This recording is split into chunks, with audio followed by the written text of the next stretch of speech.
कहा कि जिन्होंने सोना का घर बनाया उसका नाम था रावण।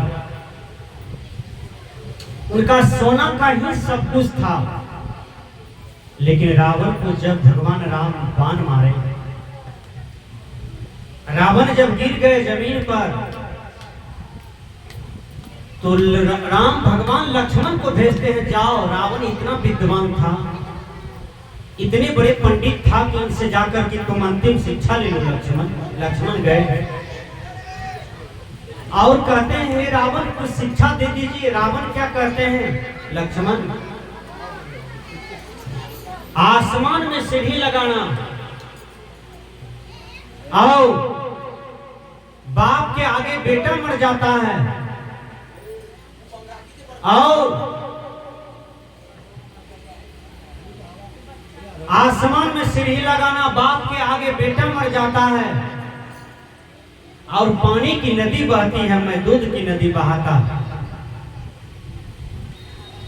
लक्ष्मण मैंने सोचा था कल करेंगे, परसों करेंगे, ये काम कर लेंगे, लेकिन सोचते रह गए, कल की आशा पर फेंकते रह गए। अब तो हम दुनिया से जा रहे हैं, अब ये 3 काम कौन करेगा?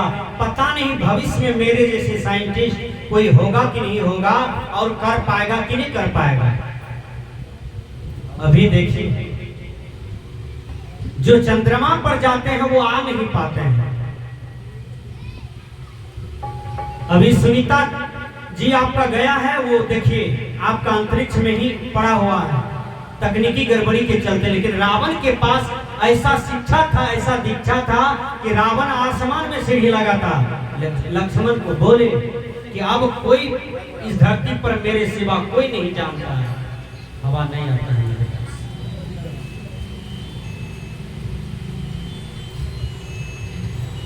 पूरा इधर कीजिए ना, धरती में।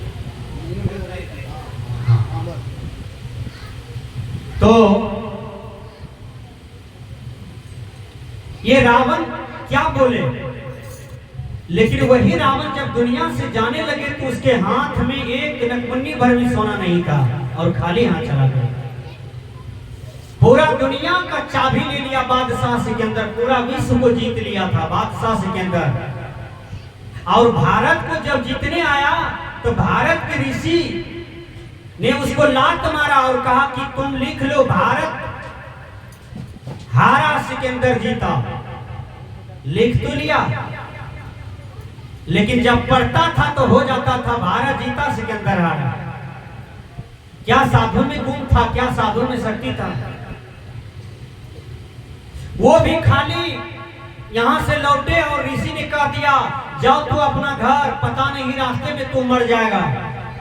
और रास्ते में ही मर गया, लेकिन जब मर गया तो उसके हाथ में चाबी रख दिया उसका सिपाही। बोलिए क्या गया साथ में? और आप थोड़ा सा धन के चलते क्या क्या क्या पाप नहीं करते हैं? थोड़ा सा दौलत के चलते कौन सा पाप नहीं कर बैठते हैं? कबीर साहब ने कहा सुधरो और दूसरों को भी सुधारो, क्योंकि ये पाप किसी को नहीं बख्शता है, पाप कर्म का दंड सबको भोगना पड़ता है। कबीर साहब ने कहा खाली हाथ आया बंदे खाली हाथ जाएगा, खाली हाथ आया बंदे खाली हाथ जाएगा।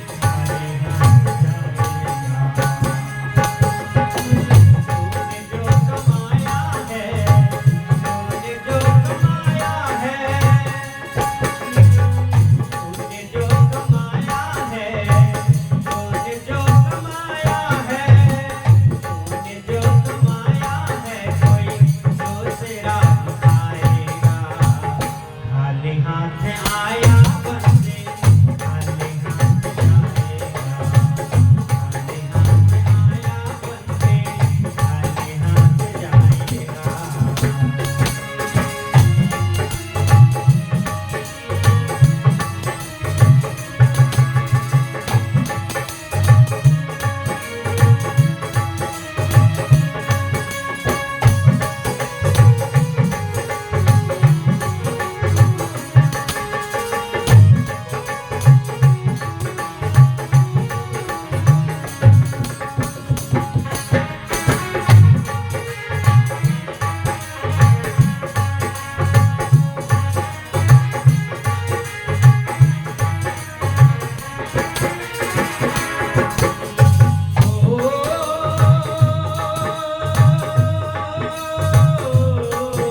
के पास कोई आदमी सोना नहीं चाहता है, सभी आदमी को हटा दीजिए और उस मुर्दे से जो प्रेम करता था जिंदा जी, उसको बोलिए कि आज भर रात आप अकेले सोइए, नहीं सोएगा, डर के मारे भागेगा।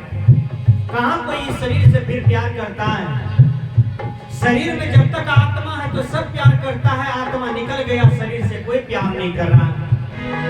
कितना ये रिश्ता नाता झूठा है, और ये झूठा रिश्ता नाता में दुनिया फंसा हुआ है। गुरुवर कबीर कहते हैं, जब तलक ये सांसें हैं तब तलक ये जिंदगी है।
कबीर साहब को शाम हो गया, कबीर साहब को रात्रि विश्राम करना था। कबीर साहब बहुत दूर चले गए। कहते हैं, ये राजा ये तुम्हारा घर है? कहा जी। कहा रहने दोगे रात भर? कहा ये धर्मशाला नहीं है, आप धर्मशाला में रहिए, ये राजभवन है। कबीर साहब ने कहा मुझे तो धर्मशाला ही दिखाई पड़ता है राजा। कहा तुम मेरे राजभवन का अपमान करते हो महात्मा। सिपाही को कहा हथकड़ी लगाओ, इसको ले चलो, कल फांसी दे देंगे। और कबीर साहब को ले गए और फांसी पर उसको लटकाने ही वाले थे तो अंतिम बात पूछा जाता है। राजा ने कहा अंतिम बात है, बोलिए क्या चाहते हैं आप? कुछ खाना, कुछ पीना, किसी से मिलना, कोई बात? कहा अंतिम रिजल्ट मेरा भी सुनिए राजा, हम आपसे बात करना चाहते हैं। 10,000 लोगों की भीड़ थी फांसी देखने के लिए। कबीर साहब पूछते हैं राजा आपका 10 नंबर वाला दादा कहाँ है बताइए। कहा वो तो किसी बांसबाड़ी में सड़ता हो। कहा 9 नंबर वाला दादाजी कहाँ है? कहा वो तो किसी आम बाड़ी में शरण ले लिया होगा, वो भी सड़ता होगा। कहा 8 नंबर वाला दादाजी आपका कहाँ है? कहा वो भी तो कोई नहर के किनारे में पड़ा होगा, वो भी सड़ गया होगा। कहा है राजा कुछ दिन हम पहले आते थे, एक बूढ़ा था, हाथ में सोना का लाठी था, सोना का मुकुट था, वो कौन था आपका? कहा वो तो मेरा दादा था। कहा वो कहाँ है? कहा अबड़िए माघ में मर गए, वो चल गए माटी तो। कहा आपका बाबू? कहा बाबू भी मर गए, अचानक हार्ट पेशेंट था, बस चले गए, न दादा है न बाप है। कहा कहाँ गया? कहा वो देखिए बाबूजी सड़ रहे हैं मट्टी तर। कबीर साहब ने कहा रे मूर्ख राजा, जब तेरा 10 नंबर वाला दादा नहीं रहा इस गद्दी पर, 9 नंबर वाला, 8 नंबर वाला सभी छोड़ छोड़ करके मिट्टी में सड़ गया, तू कितने दिन रहेगा इस गद्दी पर? तब राजा का आंख खुला। कहा जहां आदमी आता है और चला जाता है उसी को धर्मशाला, उसी को मुसाफिर खाना कहा जाता है। राजा ये जितने आदमी का घर देखते हो ना दुनिया में, सबका मुसाफिर खाना है, किसी का अपना घर यहाँ नहीं है। इसलिए संत ने समझाया, जीते जी कमाया तूने नाम वो सुकून का,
सेठ भी खाली चले जाते हैं, बड़े बड़े साहूकार भी खाली चले जाते हैं, और आपके घर में ही शिक्षा मिलेगी। क्या आपका दादाजी कुछ लेके यहाँ से गया? हर आदमी अपना दादा को याद कीजिए, क्या लेके गया? कुछ। बाबूजी कुछ लेके गया? नहीं। यदि बड़े भाई आपका गए हैं दुनिया से तो कुछ हाथ में था? नहीं। इसलिए 2 दिन की जिंदगी है, एक दिन छोड़ के चला ही जाना है, तो फिर यहाँ पाप क्यों करना है? अच्छा अच्छा काम करना है, ताकि देश में विश्व में आपका नाम होगा। संत कहते हैं, दोनों हाथ उठा के जो राम नाम गाता है,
सदगुरुदेव की।